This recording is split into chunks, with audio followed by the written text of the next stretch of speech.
இந்த நாளில் கூட இந்த மாதத்திற்குள்ளாக ஒவ்வொரு மாதத்தின் வார்த்தைகளையும் அந்த மாதம் முழுவதாக காலையில் நீங்கள் அறிக்கையிடுங்க.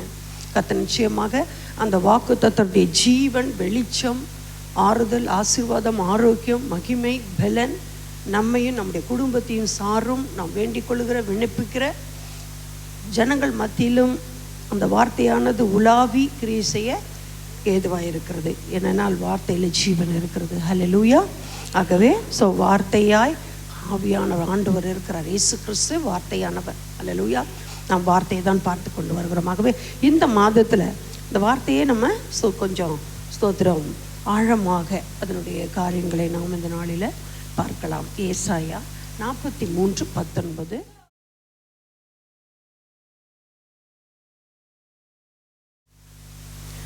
இதோ நான் புதிய காரியத்தை நம்ம சொல்லலாம். என்னங்க நீங்கள் அடிக்கடி இந்த வார்த்தைகள் பேசுகிறீங்க. ஆனால் ஒவ்வொரு நாளும் ஒவ்வொரு இந்த வார்த்தையானது புதியவைகளை எடுத்து கொடுக்கும், பழையவைகளை நீக்கி போடும். இந்த வார்த்தை நீங்கள் சொல்லணும். இந்த மாதம் நீங்கள் சொல்லியிருக்கிறீங்களே புதிய காரியத்தை செய்வேன்னு. அப்போ என்ன புதிய காரியம் என்னுடைய வாழ்க்கையில், என் பிள்ளைகளுடைய வாழ்க்கையில், கணவருடைய வாழ்க்கையில், புருஷனுடைய வாழ்க்கையில், காரியங்களில், வேலையில், ஆஃபீஸில், ஒர்க்கில், படிப்பில் கர்த்தர் புதிய நீங்கள் அந்த ஒரு தரிசனத்தோடு, அந்த ஒரு ஏக்கத்தோடு இந்த வார்த்தையை நீங்கள் வாசிக்க ஒவ்வொரு நாளும் நீங்கள் சொல்லிட்டு உங்களுடைய கடமைகளை செய்ய நீங்கள் தொடங்கும் பொழுது அதில் உள்ள தீயவைகள், நஷ்டம், குறைகள், எதிர்ப்புகள், சஞ்சலங்கள், மந்திரங்கள், போராட்டங்கள், மனசுடைய சீற்றங்கள் எல்லாவற்றையும் அந்த காரியத்திலிருந்து அவர் நீக்கி போடுகிறவராக இருக்கிறார். அது கூட பாருங்க, நவ்வே, இப்பொழுதே, பிஹோல்டு, இதோ என்று சொல்கிறார். இதோ, பிஹோல்டு, இதோ, உடனே பாருங்க, இதோன்னு சொல். நம்ம அதோன்னு இல்லை, அதோ என்பது லாங், ரொம்ப தொலைவில். ஆனால் இதோ, ஹியர் அப்படின்றது இப்பொழுதே நவ்வே, இந்த வேளையில், இந்த க்ஷணத்திலே அந்த வார்த்தையை நீங்கள் அப்படியே வார்த்தை வாசிக்க எப்படி இன்றைக்கி ஊழியக்காரருக்கு அந்தந்த காரியங்களை குறித்து பல சொன்னாங்கல்ல, இப்பொழுதே அது தோன்றும். அப்படின்னா நம்முடைய காரியங்களை ஒவ்வொரு நாளும் புதியவைகளாக, பெரியவைகளாக, மகத்துவமானவைகளாக தோன்ற பண்ணுகிறவர் நம்ம ஆண்டவர். நம்ம ஆண்டவர் யாரு? அவர் தோன்ற பண்ணுகிறவர். சரியா? இப்போ ஒரு கிட்னி ஃபெயிலியர், இப்போ ஒரு ஸ்தோத்திர காரியம், கோர்ட்டு கேஸ், ஒன்றுமே முடியல, யாருமே நம்மளுக்கு துணை இல்லை, சரியான வக்கீல் இல்லை, ஏமாத்துறான். ஆனால் அதை தோன்ற பண்ணுவார், அதை முடிய பண்ணுவார், அதை கைக்குடி வர பண்ணுவார். அதற்கான ஞானத்தை அந்த வக்கீலுக்கு கொடுப்பார், நமக்கு கொடுப்பார். அந்த காரியங்களை பேசக்கூடியதான விசேஷ ஞான பலத்தை கட்டளிட. ஒரு வேலை செய்கிறீங்களா, கடந்த மாதத்தை குறித்தும் கடந்த வருஷத்தை காட்டிலும் இந்த நாளில், இந்த மாதத்தில் ஒரு புதிய காரியங்களை இங்கே நீங்கள் செய்கிற வேலைகளை அதில் புதிய வழிகளை தருவார். ஸோ அது மட்டும் இல்லை, அதை இன்னும் மேன்மைப்படுத்த உங்களுக்கு கொடுத்துருக்கிற அந்த பொறுப்பையும் தாளந்துகளையும் இன்னும் மிளிரப்படுகிற மாசமாய் இது இருக்கிறது. ஹல்லேலூயா. நீங்கள் அதை அறியீர்களா? நீங்கள் அதை அறிஞ்சு கொள்ளலையே என்று ஆண்டவர் நம்மை பார்த்து பேசும் தெய்வம் இயேசு. ஹல்லேலூயா. நமக்கு ஸ்தோத்திரம், காசு கிடைக்கும்படியாக பேசுவார், மாசு நீங்கும்படியாக பேசுவார், நம்முடைய குற்ற குறைகள் நீங்கும்படியாக அவர் பேசுவார். அவர் பேச நமக்குள்ள இருக்கிற தீயவைகளை ஓடி போயிடும். ஹல்லேலூயா. அதனால தான் அவரோட நம்ம பேசணும். மனுஷோட பேசுனா ஒன்றுமே கிடைக்காது. ஆனால் ஆண்டவரோடு நீங்கள் பேச, அதான் ஜெபம். சரியா? சரி. நீங்கள் அதை அறியீர்களா? நான் வண்ணாந்திரத்தில் வழியையும் அவாந்திர வெளியிலே வண்ணாந்திரம், டெசர்ட், பாலைவனம். ஆனால் அங்கே தான் ஒரு வழி. நீங்கள் இதுவரைக்கும் இந்த வசனத்தை நீங்கள் இந்த மாதம் ரொம்ப டீப்பாக செயல்படுங்க. எந்தெந்த காரியங்களும் உங்களுக்கு வழியே இல்லை, முடியவே முடியாதுங்கன்னு சொல்கிற காரியத்தை இந்த மாதத்தில் அவாந்திர வெளியில் ஆறுகளை உண்டாக்குவேன். ஸோ ஆதியில் ஸ்தோத்திரம் என்ன சொல்ற, ஒரு நதி இருந்ததான், ஒரு நதி, அதில் எத்தனை ஆறுகள். ஸ்தோத்திரம் பொன் விளையும் பூமி நாம் பார்க்குறோம். ஹல்லேலூயா. அப்போது நம்முடைய வாழ்க்கையில் ஆண்டவர் அப்படிப்பட்டதான வழிகளை, ஆறுகளை, நாட்டப்பட்ட அந்த செடி, கொடி, மரம், நீங்கள் இருக்கிற இடத்துல உங்களுக்காக அவர் வழிகளை, ஆசீர்வாதத்தின் வழிகளை, ஆசீர்வாதத்தின் கொடுக்கத்தக்கதான அதிகாரிகளை, மனிதர்களை இந்த மாதம் அவர் நம் பக்கமாக திருப்ப போகிறார். அவருடைய சிந்தையை திருப்ப போகிறார். நல்லா யோசித்து கொள்ளுங்க. இதை நீங்கள் அற்பமாக எண்ணக்கூடாது. ஆண்டவர் சொல்கிறார், விசுவாசித்தால் தேவனுடைய மகிமை காண்பாய், காண்போம், காண்பேன் என்று சொல்லணும். ஆண்டவரே, நான் விசுவாசிக்கிறேன் தகப்பனே, இந்த வசனத்தின் இந்த வார்த்தைகளை அப்படியே நான் உட்கொள்ளுகிறேன், விசுவாசிக்கிறேன், நம்புகிறேன், அதை ஏற்றுக்கொள்ளுகிறேன். என் வாழ்க்கையில், என் பிள்ளைகள் வாழ்க்கையில், என் ஜீவியத்தில், என் ஊழியத்தில், என் எதிர்பார்ப்பில், என் அலைச்சலில், என் கடனில், என் தீராத வியாதியில், வியாதியை பார்த்து கூட பேசுங்க. வியாதி என் நாட்கள் உனக்கு இடமில்லை.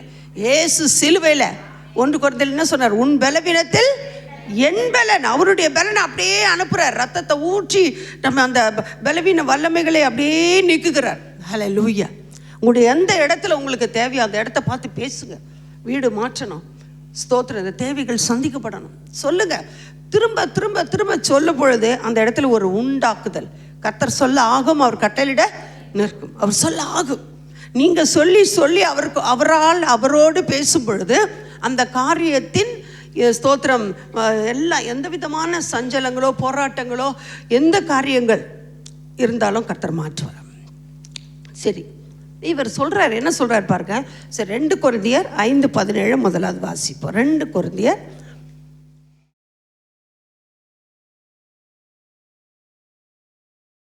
சிருஷ்டிப்பில் பழுதொன்றும் இல்லை, நாம தான் அதுக்கு பழுதாக இருக்கிறோம். ஸ்தோத்திரம். இன்னைக்கு சொல்கிறாரு, நீ கிறிஸ்துக்குள்ளே இருக்கிறியா, சந்தோஷமாக இரு. கிறிஸ்துக்குள்ளே இருக்கிறியா. நான் அன்னைக்கு பிள்ளைகள் ஸ்தோத்திரம் மத்தியில் 3 வார்த்தையை சொன்ன பாருங்க. கிறிஸ்துக்குள்ளே இருக்கிறியா, எது வந்தாலும் ஸ்தோத்திரம் பண்ணு. கிறிஸ்துக்குள்ளே இருக்கிறியா, எப்பொழுதும் சந்தோஷமாக இரு. கிறிஸ்துக்குள்ளே இருக்கிறியா, எப்பொழுதும் சொல்லுங்க பார்க்கலாம், பயந்துரு. அல்லேலூயா. கர்த்தருக்கு பயப்படணும். மனுஷருக்கு இல்லை, பூச்சிக்கு இல்லை, அதிகாரிக்கு இல்லை, ஸ்தோத்திரம், கட்சி தலைவனுக்கு இல்லை, பணக்காரனுக்கு இல்லை, தாதாக்கு இல்லை, தலைவனுக்கு இல்லை, பாஸுக்கு இல்லை. பாஸுக்கு பயப்படணும். ஆனால் எதுக்கு? நீ நல்லா எல்லாத்துலேயும் தெரிய வேணானா, உண்மையாக வேலை செய்தினா பாஸுக்கு பயப்பட வேணாம். பாஸ் உங்கள்கிட்ட நிறைய பொறுப்பை கொடுப்பாங்க. ஹல்லேலூயா.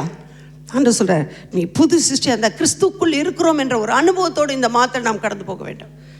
நான் கிறிஸ்துக்குள்ளே இருக்கிறேன், கிறிஸ்துக்குள்ளே இருக்கிறேன். ஹல்லேலூயா. நான் வெளியே இல்லை, நான் கிறிஸ்துக்குள்ளே இருப்பதினால் கிறிஸ்துவின் வார்த்தையில் நடப்பேன். கிறிஸ்துவோடு அன்பு கூறுவேன். கிறிஸ்து எதெல்லாம் அன்புக்கு விரோதமாக இருக்குதோ அதெல்லாம் வெளியே தள்ளிடுவேன். அதான் ஒழிந்து போகிறது. நம்ம நிறைய காரியங்களே புது சிருஷ்டி, நம்ம இந்த உலகத்திலேருந்து பிரித்தெடுத்து ஒரு புது சிருஷ்டியாய் வந்த உடனே என்ன சொல்கிறேன், இதை செய்யாத, அதை செய்யாத, அதை பார்க்காத, இதை பண்ணாத, இதெல்லாம் உனக்கு தேவையில்லை, இங்கே பேசாத, இங்கே நிற்காத. இதெல்லாம் புது சிருஷ்டிக்கு நம்மை அலங்காரம் பண்ணுகிறார், அழகுபடுத்துகிறார். புது சிருஷ்டிப்பின் ஈக்குவல் டு என்ன அப்படின்னா நம்ம அலங்காரப்படுத்துகிறார். ஹல்லேலூயா. அவர் சொல்கிறாரு, ஸ்தோத்திர அலங்காரம் உள்ளவர்களுக்கு ஸ்தோத்திர ஏதோ தேவையில்லைன்னு சொல்ல அழகாக சொல்வார். ஸோ நான் வரும்போது சொல்கிறேன், இப்படி இருக்க நாம் கிறிஸ்துக்குள் இருந்தால் புது சிருஷ்டி. ஹல்லேலூயா. புதிய. அப்போ இந்த மாதத்தில் ஏதோ ஒன்றை ஒவ்வொருவருக்கும் ஒரு புதிய சிருஷ்டிப்பை நம் உருவானத்துக்கு நோக்கத்தை, ஐயோ என்னால் முடியல, நான் இதே இப்படியே தான் இருக்கிறேன்னு, எனக்கு இதெல்லாம் தெரியலையே, எப்படியெல்லாம் சொல்லி நீங்கள் காலத்தை தள்ளிட்டுருக்கீங்க. ஆனால் சொல்கிறாரு, உங்களை சிருஷ்டித்ததின் நோக்கத்தை இந்த மாதம் அவர் நிறைவேற்ற போகிறார். ஹல்லேலூயா. ஸோ இந்த மாதத்தில் பிறந்தவங்க திருமண நாள்லாம் விசேஷமானவர்கள். ஹல்லேலூயா. ஏன்னா அவர் கரத்தில் இந்த மாதத்தில் அவர் அவர்களெல்லாம் இந்த மாதத்தில் பிறந்தவர் திருமண வாழ்க்கையை தொடங்கினவர்களுக்காக ஒரு விசேஷித்த பலனை, விசேஷித்த வழிகளை, விசேஷித்த காரியங்களை அவர்களுக்குள் கொடுக்க போகிறார். ஹல்லேலூயா. கொடுத்து விட்ட அந்த காலையிலேயே பழவிகள்லாம் ஒழிந்து போயின்னு எல்லாம் புதிதாக என்ன புதிது. நம்ம பழசியை எடுத்து போடுறோம் சொல்லுங்கள், ஓட்ட உடைச்சலாக இருக்கும் இல்லை, ஸ்தோத்திரம்.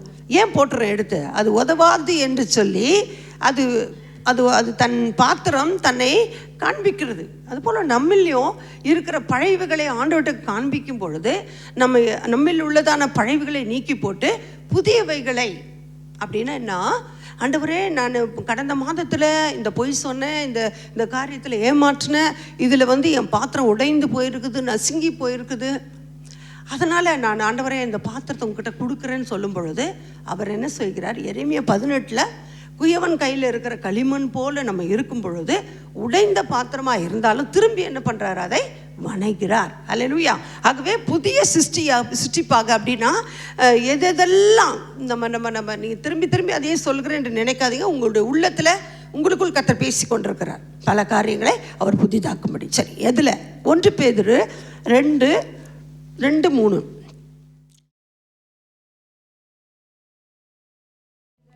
இப்போது நான் கூட இந்த வார்த்தை நான் அடிக்கடி உங்களுக்கு சொல்லியிருப்பேன்.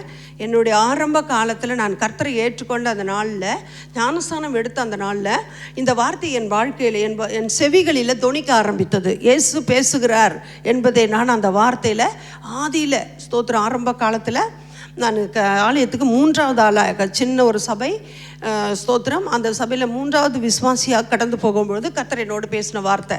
இன்றைக்கும் கூட அந்த வார்த்தையை நான் ஸ்தோத்திரம் அறிக்கையிடுவேன். நான் வளரும்படி ஸ்தோத்திரம், நீங்கள் வளரும்படி புதிதாய் பிறந்த குழந்தைகளைப் போல திருவசனமாகிய களங்கமில்லாத ஞானப்பால் மேல் வாஞ்சார். ஆண்டவரே, நீ ஞானப்பாலாய் வேத வசனத்தை எங்களுக்கு வைத்திருக்கிறீங்க. நான் அந்த பாலை குடித்து ஸ்தோத்திரம். இது எப்படின்னா நோய் எதிர்ப்பு சக்தி உள்ள ஒரு பால், ஸ்தோத்திரம், ஞானப்பால். அது மாத்திரமல்ல, இந்த உலகத்தில் எதிரிட்டு வருகிற பிசாசு அசுத்தங்களை எதிரிட்டு போராடி ஜெயிக்கிற பலன் கொடுக்கிற ஒரு சத்துவம் கொடுக்கிற ஒரு ஆகாரம் தான் தேவனுடைய வசனமாகிய பால். ஆகவே இந்த பாலை நான் குடிக்க ஆரம்பிக்கும் முன்பு அந்த வார்த்தை எனக்கு கிடைச்ச போது நான் என்ன பண்ணேன், அதற்கு முன்னான வசனங்களை என்னுடைய வாழ்க்கையில் ஸ்தோத்திரம் என்ன பண்ணேன், என் துர்க்குணத்தையும் சகலவித கபடம், வஞ்சகம், பொறாமை, புறங்கூறுதெல்லாம் நான் ஒழிச்சுன்னு ஆண்டவர் பேசினார். அப்போ மாதம் 3 நாள் என்ன பண்ணுவேன், திருவிருந்துக்கு முன்னாடி உபவாசம் போட்டு, ஆண்டவரே என்னிடத்தில் இருக்கிற இந்த களிம்புகள், இந்த ஸ்தோத்திரம் வீம்பு தன்மைகள், களிம்புகள், ஒரு பொண்ணுல களிம்பு இருந்தால் என்ன செய்யுமா, மிளிராது, அதை எடுத்து விட்டாதான் வெளியிலிருந்தும் அதோடைய களிம்பை நீக்க வேண்டும். அதே போல் என்னுடைய வாழ்க்கையில், என்னுடைய தெய்வீக, என்னுடைய ஜென்மத்தில் ஸ்தோத்திரனுடைய தாயின் தகப்பனால் பிறந்த நான், எனக்குள்ள இருந்த அந்த ஜென்ம பாவங்களை நான் ஒழித்து விட்டு தேவனோடு வருகிறேன் என்று சொல்லி, அல்லேலூயா, அவரோடு நான் இணைந்து கொள்கிறேன் என்று சொல்லி அப்போது என்னை வளர வைத்தார். அப்போ என்ன சொல்கிறாருன்னா, பழையவைகள்லாம் நான் ஒழித்தாதான் புதியவைகளுக்குள்ளே நாம் என்ன பண்ண முடியும், கடந்து போக முடியும். ஆண்டவர் இந்த நாளில் சொல்கிறாரு, நீங்கள் என்னால் தெரிந்து கொள்ளப்பட்டவர்கள். இன்றைக்கு நல்லா தெரிஞ்சுக்கோங்க, நான் தெரிந்து கொண்ட என் ஜனத்தின் தாகத்துக்கு என்று சொன்னார். அப்போது நீங்கள் சொல்லணும், நீங்கள், ஆண்டவர் சொல்கிறாரு, நீங்கள் என்னால் தெரிந்து கொள்ளப்பட்ட. அப்பா, நான் உம்மால் தெரிந்து கொள்ளப்பட்டிருக்கேன்னா நீங்கள் தான் எனக்கு என்ன செய்யணும், எல்லாவற்றையும் தெரியப்படுத்தணும். சரியா? புதியவைகளை செய்ய, புதியவைகளை பெற்றுக்கொள்ள அவர் தெரிந்து கொள்ள வேண்டிய ஆலோசனைகளை நமக்கு பேசுகிறார். அது மட்டும் இல்லை, உங்களை எனக்கென்று ஏற்படுத்தினேன். நீங்கள் சொல்லணும், என்ன உங்களுக்கென்று ஏற்படுத்தியிருக்கிறீங்க. எப்படி? அவருக்காக. சரியா? நம்ம நம்ம குடும்பத்திற்காக நிச்சயம் நம்முடைய பிள்ளைகளை பராமரிக்கணும், குடும்பத்தை நடத்தணும், அதற்கு வேண்டிய தொழில் செய்யணும், வருமான விருத்தி அடையணும், குடும்பத்தின் பெண் மக்கள் குடும்பத்துக்கும் கணவருக்கும் வேண்டிய நல் காரியங்களை எல்லாவற்றையும், அவளுக்கு வேண்டிய எல்லா உபசரிப்புகளையும் நாம் செய்ய வேண்டும். நாம் அந்த ஸ்தானத்தில் தேவன் நம்மை ஒவ்வொருவரும் வைத்திருக்கிறார். ஆனாலும் ஒரு விசேஷமான ஒரு சிருஷ்டிப்பு என்னன்னு சொன்னால், அந்த சிருஷ்டிப்பின் இதுதான் சொல்கிறேன், ஆண்டவரால் நான் தெரிந்து கொள்ளப்பட்டவள், ஆண்டவருக்காக நான் ஏற்படுத்தப்பட்டவள். இதை நீங்கள் சொல்லி சொல்லி பாருங்களேன்.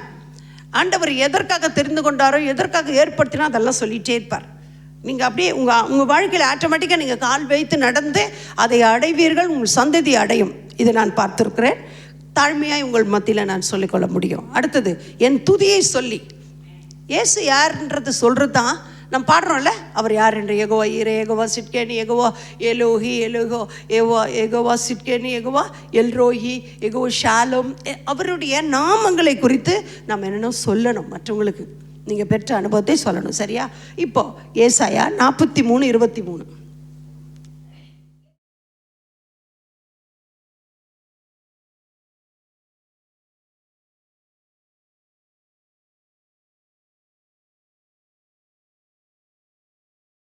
இதில் நிறைய காரியங்களை ஆண்டவர் வைத்திருக்கிறார். உன் ஆடுகளின் போது மேய்ப்பன் நாங்கள் ஊழியர்களை நம்ம எல்லாருமே, அப்புறம் உன் ஆடுகளைன்னு சொல்லும்போது பிள்ளைகளை, குடும்பத்தை தகன பலியாக ஆண்டோடைய கரத்தில், ஆண்டவர் இது என்னுடைய பிள்ளை இல்லை, நீங்கள் கொடுக்காம எனக்கு பிள்ளை இல்லை, அப்படிதானே? அதே போல் தேவ பிள்ளைகள், ஸ்தோத்திரம், நீர் கொடுக்காம இந்த பிள்ளைகள் எனக்கு இல்லை, ஆனால் இந்த பிள்ளைகளை வளர்க்க ஞானத்தையும் பரிசுத்தத்தையும் தேவ கிருபையும் எனக்கு தாங்க. உன் பலிகளாலே நீ என்னை கனப்படுத்தவில்லை. அப்போ என்னென்ன பலி அப்படின்னு சொல்லும் பொழுது, உன் பலிகளாலே என்று ஆண்டவர் சொல்கிறார். அதுக்கு நன்றி சொல்லணும். முதலாவது அவர் என்னை தெரிந்து கொண்டதுக்காக நன்றி சொல்லணும், ஏற்படுத்துனதுக்காக நன்றி சொல்லணும். அப்புறம் சொல்கிறாரு, சங்கீதம் 50:14-15 சொல்கிறாரு, உன் ஸ்தோத்திர பலியிடு. எல்லாவற்றுக்கும் என்ன பண்ணணும், ஏன்னா பழையவைகளாக ஒழிந்து போனோம். இப்போ நம்ம சில காரியங்கள் நம்மளால் ஒழித்து விட முடியாது. அவைகளை நீங்கள் அறிக்கைட்டு பாருங்களேன், ஸ்தோத்திரம் போட்டு, ஆண்டவரே இந்த நினைவு, இந்த சிந்தை என்னிடத்தில் ரொம்ப அதிகமாக வந்துட்டே இருக்குது, ஸ்தோத்திரம் போடுங்க. இதை மறக்க அந்நிய பாஷை பெற்றவங்க அந்நிய பாஷையிலே பேசி அந்த குறிப்பிட்ட காரியங்கள் உங்களுடைய வாழ்க்கையில் அடிமைப்படுத்தி வைத்து அது மீண்டும் மீண்டுமாக அதில் வீழ்ச்சி அடை செய்ய சாத்தான் உங்களை கொண்டு போகும் பொழுது நீங்கள் என்ன செய்யணும்? ஸ்தோத்திர பலியிடணும். அது மட்டும் இல்லை, பொருத்தனைகளை செலுத்தணும். நான் ஒன்று சொல்லுவேன், மாதம் நீங்கள் புதிய நேற்று கேட்டோம், பொருத்தனைகளை தீர்மானங்களை நீங்கள் செய்யும் பொழுது நிச்சயமாக சொல்கிறேன், உங்களுடைய வாழ்க்கையில் ஒரு மிராக்கிள், ஒரு அதிசயத்தை ஆழத்திலிருந்து நீங்கள் பெற்றுக்கொள்ளலாம். உங்களால் அது முடியாது, ஆனால் ஆண்டவர் அதை செய்வார். செய்து கொண்டவர்கள் நிறைய பேர். அல்லேலூயா. ஆபத்துனா பேராபத்தெல்லாம் கிடையாது. சின்ன காரியம் வந்தால் கூட உடனே என்ன சொல்லணும்? ஒரு பொருத்தனை பண்ணிக்கணும், ஸ்தோத்திரம். இந்த ஆபத்து நீங்கணும். இந்த ஆபத்து எதனால் வந்தது, யாரால் வந்தது, என்னால் வந்ததா, அதை நல்லா அலசி பார்த்துட்டு ஸ்தோத்திரம் பண்ணிவிட்டு, அதற்கு ஆண்டவரே நான் இதில் இப்படி இருக்க போகிறேன், ஸ்தோத்திர அபிஷேகம் பெற்றுக்க போகிறேன், வரங்கள் பெற்றுக்க போகிறேன், வல்லமை பெற்றுக்க போகிறேன், ஒரு ஆத்மாவுக்கு சுவிசேஷம் சொல்ல போகிறேன். நான் கூட 10-15 ட்ராக்ஸ் எடுத்துகிட்டு போனேன். நான் ஸ்தோத்திர சில இடங்களில் எங்கே கிடைக்கும்னு பார்த்துட்டு ஒரு ஸ்மைல் பண்ணிட்டு கையில் கொடுத்துருவேன். ஹல்லேலூயா, இதை வாசிங்க, ரொம்ப சந்தோஷமா இருப்பீங்க, துக்கமா இருக்கிற மாதிரி இருக்குது அப்படின்னு கொடுத்துருவேன். ஹல்லேலூயா. நீங்க அதை செய்து பாருங்களேன். ஒரு ட்ராக்ஸ் கொடுத்தா உங்களுக்கு ஒரு ஆசீர்வாதம் உங்களுக்கு உங்க சந்ததிக்கு வந்து சேர்றதை நீங்க பார்ப்பீங்க. ஹல்லேலூயா. ஸோ நான் அது மறைவானது, இதெல்லாம் ரகசியம். அல்லேலூயா. ஸ்தோத்திர பலியிட்டு உன்னதமானவருக்கு பொருத்தனை செலுத்தி, நீ என்னை கூப்பிடு, நான் உன்னை விடுப்பேன், நீ என்னை மகிமைப்படுத்துவேன். ஆண்டவர் இதை செய்தார்னு சபையில் சாட்சி சொல்லவும் ஒரு ஸ்தோத்திரம் நிறைய காரியங்கள் சொல்லி கொண்டு போகலாம். அடுத்து சொல்கிறாரு சங்கீதம் 51:17. சங்கீதம் 51.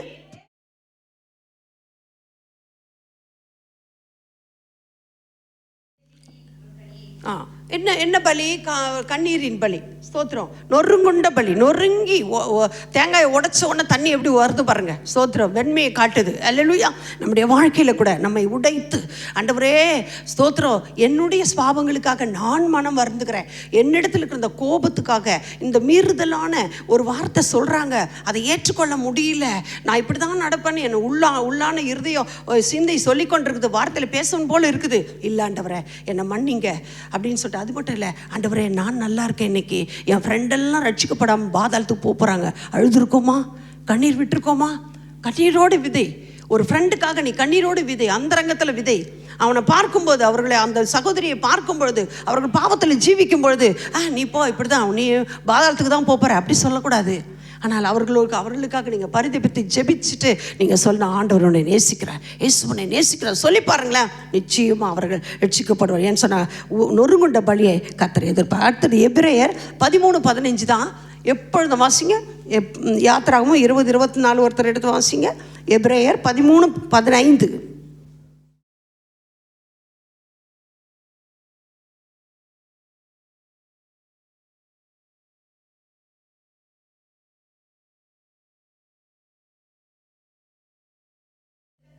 நீங்கள் எப்பொழுதும் ஒரு கூட்டத்துக்கு போகிறீங்களா, ஒரு கூட்டத்தை நடத்த போகிறீங்களா, வீட்டுக்கு போகிறீங்களா, ஒரு வீட்டை ஆசீர்வதிக்க போகிறீங்களா, ஒரு வீட்டில் சுகவேணும் ஹாஸ்பிட்டல் போகிறீங்களா, முதல் ஸ்தோத்திரம் ஸ்தோத்திரம் ஸ்தோத்திரம் ஸ்தோத்திரம் சொல்லி பாருங்கள்.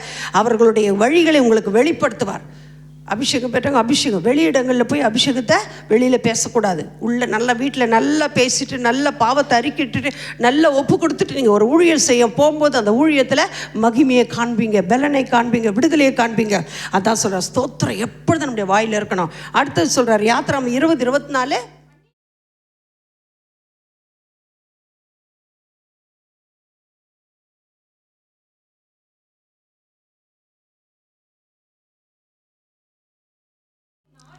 இப்போ நம்முடைய குடும்பத்தையும் மண்ணினால், இது மண்ணான சரீரம், இது பலிபீடத்தை வச்சுட்டு இதில் என்ன செய்கிறோம் வாசிங்க.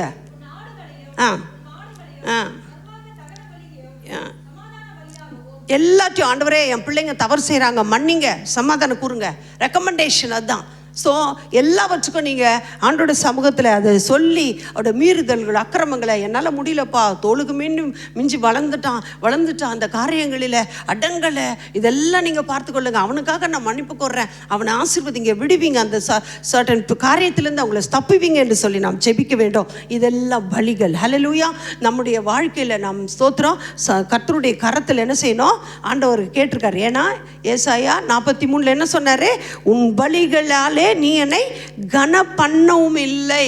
அப்போ நம்முடைய பலி, நம்முடைய ஸ்தோத்திர பலியில் ஜெபத்தில் எங்கேயோ நம்முடைய காரியத்தில் கொஞ்சம் விட்டு போயிருக்கிறோம், இதெல்லாம் புதிதாக்கி கொள்ளுவோம். ஸோ அதுதான் ஆண்டவர் இந்த காலை வெளில சொல்கிறார். காணிக்கைகளை செலுத்தும்படி நான் உன்னை சங்கடப்படுத்தலை. எப்போதான் ஆண்டு சொல்லியிருக்கிறாரா?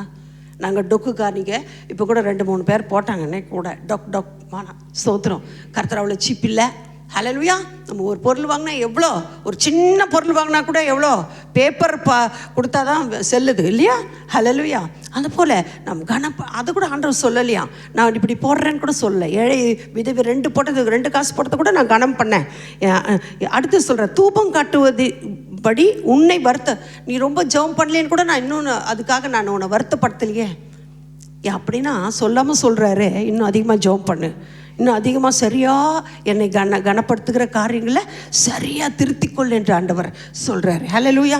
அதை இந்த அதிகாரத்தை நான் வாசிக்கும்பொழுது இதெல்லாம் சொல்லு, நீ முதல் இதில் சீர்படு, இது உன் ஜனத்தை சீர்படுத்து என்று நீ ஆயத்தப்படு, உன் ஜனத்தை ஆயத்தப்படுத்து, நீ காவலாளி ஆயிரு. அதை செய்கிறாங்களான்னு நீ பார்த்து அவர்களுக்கு அறிவுரை சொல்லு, ஆலோசனை சொல்லு, ஜெபி, அவர்களுக்காக ஜெபி. அவருடைய பிறந்த நாளில், அவங்களுடைய கல்யாண நாளில் நீ அவங்களுக்காக ஜெபி. அந்த வசனத்தை உள்ள வச்சு அவர்களை ஆசீர்வதித்து அந்த காரியங்களிலிருந்து அவர்களை விடுவிக்கும்படி நீ ஜெபி என்று சொல்லுகிறார். அடுத்து பார்க்குறோம், ஏசாயா 41:15 என்ன செய்கிறாரு, புதிய வாசிப்போம். ஏசாயா 41:15.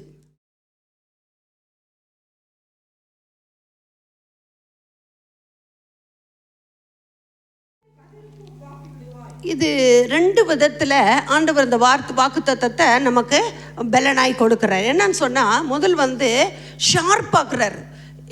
அதாவது சொல்கிறேன் என்னென்னா, கத்தி நல்லா அரியலைன்னா என்ன பண்ணுவோம், போட்டு தீட்டுவோம் இல்லை? அப்போ இந்த உலகத்துக்கு நாம் உப்பாக வெளிச்சமாக வாழ நம்ம இன்னும் ஷார்ப் பண்ணுறாரு. அதுதான் வாரம் தேவனுடைய வார்த்தை தம்முடைய ஊழியக்காரர்கள் மூலமாக நல்ல ஆலோசனை சொல்கிறாரு. அபிஷேகாவியான இறங்குறார். நீங்கள் நல்லா நினச்சிக்கணும், ஆராதனையில் உங்களை அப்படியே விட்டு கொடுக்கும் பொழுது அந்த ஷார்ப் பண்ணுறார். அவருடைய வேலை அந்த வேலையில் நடக்கிறது. ஆராதனை வேலையில் அவர் உலாவி மன சஞ்சலத்துக்கு காரணமான கிரியைகளை நீக்கி போடுகிறார். உங்களுடைய தேவைகளின் காரியங்களை உங்களுக்கு ஸ்தோத்திரம் எப்படி அதை நடத்த வேண்டும் என்பதை ஞான ஆலோசனை தருகிறார். ஆராதனை வேலை நீங்கள் பாடதான் செய்வீங்க, நிற்க தான் செய்வீங்க, ஆனால் ஆவியானவர் அந்த வேலையில் இந்த ஸ்தோத்திர புதிதும் கூர்மையுமான பற்கள் உள்ள எந்திரமாய் ஒரு மிஷின் போல அது எப்படி தன் வேலையை ஷார்ப்பாக வச்சோன்னு டர்க்கணும், ஸ்தோத்திரம் வெட்டு ஒன்று துண்டு ஸ்தோத்திரம் ஒரு மிஷினில் ஸ்தோத்திரம் ஓட்டுறோம், தைக்கிறோம். ஹல்லேலூயா. இந்த ஸ்தோத்திரம் இது போல காரியங்களை நம்முடைய வாழ்க்கையில் உங்களை என்னையும் கொண்டு கர்த்தர் செய்யும்படியாய் உருவாக்கும்படியாக இந்த மாதத்தில் புதியவைகளை உங்கள் மூலமாக ஒன்றை உருவாக்க, ஒன்றை செயல்படுத்த நீங்கள் அற்பமானவர்களாக இருக்கலாம், இதுவரை நீங்கள் உங்கள் சொல்லு எடுபடாமல் இருக்கலாம். இனிமே சொல்கிறார், இந்த மாதத்தில் நீ அவருக்காக ஜெபித்து விட்டு அவங்கள விட்டத்தில் சொல்லு, கர்த்தர் உங்களோடு பெரிய உங்களுக்கு காரியம் செய்ய போகிறார். இந்த வசனத்தை திரும்பி சொல்லுங்க. கர்த்தர் நிச்சயமாக உங்கள் மூலமாக அநேகர் உருவாக்கப்பட, பலனடைய, சந்திக்கப்பட காத்திருக்கிறார்கள். ஆகவே அந்த காரியங்களை நாம் செய்வோம். ஆண்டவர் சொல்ற எப்படி செய்வாரா பாருங்க. பாருங்க, இப்போ தீமோத்தேயு புஸ்தகத்தில் சொல்கிறார்ல, நான் நல்ல போராட்டத்தை போகிறேன். அப்போ இந்த போராட்ட வாழ்க்கையில் விசுவாசத்தை கூர்மையாக வச்சுக்க, பரிசுத்தத்தை கூர்மையாக வச்சுக்க, ஸ்தோத்திரமுடைய வாழ்க்கையில் தெய்வீக தன்மைகளை கூர்மையாக வச்சுக்க நம்மை ஆண்டவர் இந்த மாதம் எடுத்து பயன்படுத்த போகிறார். அவரோடு நாம் பேசும் பொழுது நம்ம அப்படியே மோல்டு பண்ணுவார். நம்முடைய சிந்தையை, நம்முடைய கண்களை, நம்முடைய பார்வையை, நம்முடைய ஸ்தோத்திர எல்லா வாயின் வார்த்தையை, ஸ்தோத்திர இருதயத்தின் தியானத்தை, அது மட்டும் இல்லை, நீங்கள் சும்மாலாம் நினைக்காதீங்க, ஆண்டவர் நம்முடைய சரீரத்தையே ஸ்கேன் பண்ணுறார். ஸோ நம்ம காசு கொடுத்து ஸ்கேன் பண்ணுறோம். நம்ம ஜெபிக்கும் பொழுது நம்முடைய அந்தரங்க எல்லா உறுப்புகளில் இருக்கிறத சுகவீனம், நம்ம சொல்ல முடியாத பலவீனங்கள் கூட இன்றைக்கு உங்களுடைய சரீரத்தில் இருக்கலாம். அவைகளை கூட நான் இன்றைக்கு சுகப்படுத்துகிறவராய் கடந்து வருகிறேன் சொல்கிறேன். அது மட்டும் இல்லை, ஏசாயா 40:31 புதிய பலன் கிடைக்க காத்துரு. இந்த மாதத்தில் ரொம்ப நேரம் காத்துருங்க. உங்கள் வேலை முடியுதா, போய் உட்காருங்க, ஸ்தோத்திரம். நல்ல தெரிந்த பாட்டுகளை பாடுங்க. டெய்லி தொடர்ந்து வாசிக்கிற வசனங்களை வாசிங்க. அதில் ஒன்று எடுத்து புசிங்க, மனப்பாடம் பண்ணி எழுதுங்க. கர்த்தர் அந்த வார்த்தையை பிற்காலத்தில் வாலிப பிள்ளையே, உன் வாழ்க்கையில் அந்த வார்த்தை உன் வாழ்க்கையை கட்டும். உன் வாழ்க்கையை உன்னிலிருந்து அநேகர் வாழ முடியும். அது அப்படியான ஒரு வாழ்க்கையின் பயணத்தில் உன்னை கடந்து போக செய்கிற கர்த்தர் சொல்லுகிறார். நம்ம ஓடி ஓடி போவோம். வசனத்தில் இருக்குதுங்க, நீ இனி அலைந்து திரிவதில்லை. ஹல்லேலூயா. எரேமியா 4 நினைக்கிறேன். அலைந்து திரிவதில்லை. ஆனால் சொல்ற, இனி இந்த வாழ்க்கை இது வரைக்கும் விட்டுடுங்க, இனி கர்த்தரே நான் உனக்கு நித்திய வெளிச்சம். ஹல்லேலூயா. கர்த்தர் சொல்லுகிற அடுத்து 3வது பார்க்கிறோம். யோவான் 2:10 புதிய ரசத்தை வைத்திருக்கிறார். நமக்குனே இந்த மாதம் புதிய ஆரோக்கிய ஔஷதங்களை வைத்திருக்கிறார். எங்கே போன்னு எது கிடைக்கலன்னு எதிர்பார்த்தீங்களோ, சின்ன கருத்தை கூட சொல்லுவோம், சோர்வடைவோம். ஆண்டவரே நான் இதை சாப்பிடணும்னு நினச்சேன், சாப்பிடவே முடியல. இல்லை, நிறைய காரியங்கள் ஸ்தோத்திரம் நீங்கள் நினச்சிருப்பீங்க. ரசம் என்பது ஔஷதம், தெய்வீக பலன், தெய்வீக ஸ்தோத்திரம், ஆசீர்வாதங்கள், ஹல்லேலூயா, ஆறுதல்கள். இது வரைக்கும் நான் யார்கிட்டையுமே அந்த ஆறுதல் பெறலை. ஆண்டவர் சொல்கிறாரு, புதிய ரசத்தை நான் வாசிங்க.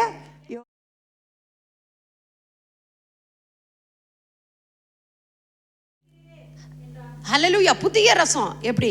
நம்முடைய பாண்டத்தை நாம் புதிதாக்கும் பொழுது, நம்முடைய சரீரத்தை புதிதாக்கும் பொழுது கர்த்தர் என்ன செய்கிறாரு? ஸ்தோத்திரம். புதிய ரசம், புதியவைகளை இந்த மாதத்தில் நீங்கள் பார்க்க போகிறீங்க, பெற போகிறீங்க, அடைய போகிறீங்க, அதில் நடக்க போகிறீங்க. அது மேன்மையாக இருக்கும். அது கடைசி ஒரு வசனம், புலம்பல் 3:22-23, கிருபை, புதிய கிருபை. இது நீங்கள் இது வரைக்கும் நீங்கள் காலையில் எழுந்துக்கலன்னா ஒரு தீர்மானம் எடுத்து, பொருத்தனை எடுத்து 3:30 மணி 4 மணி இல்லை 5 மணி வச்சுக்கோங்களேன், 5லேருந்து 6 நல்லா ஜெபிச்சுட்டு அதுக்கு பிறகு கூட நீங்கள் ரெஸ்ட் எடுத்துங்க. பெண்கள் காலை கடமைகளை பிள்ளைகளுக்காக செய்யணும்னா தொடர்ந்து செய்யுங்க, அதுக்கப்புறம் நீங்கள் ரெஸ்ட் எடுங்க. ஆனால் கர்த்தர் சொல்லுகிறார், வாசிப்போம். 22 வாசிடா.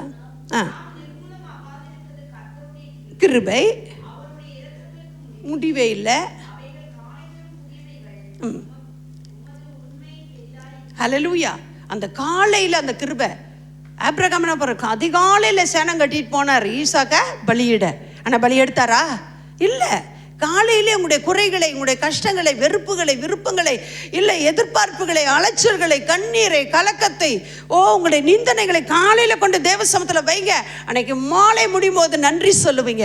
ஆண்டவர், நான் கலக்கத்தோடு வந்த, வியாகுலத்தோடு வந்த, தரித்திரத்தோடு வந்த, இதோ இந்த மாலை வேளையில் நான் அதை பெற்றுக்கொண்டேன் என்று சொல்லுவீங்க. கர்த்தர் நல்லவராகவே இந்த காலை வேளையில் ஆண்டவர் இந்த புதிய மாதத்தில் புதியவைகளை நமக்கு செய்யும்படியாக, புதிய கிருபைகளை, புதிய பலனை, புதிய ஸ்தோத்திரம் ரசத்தை, ஹல்லேலூயா, புதிய கிருபைகளை, புதிய வரங்களை.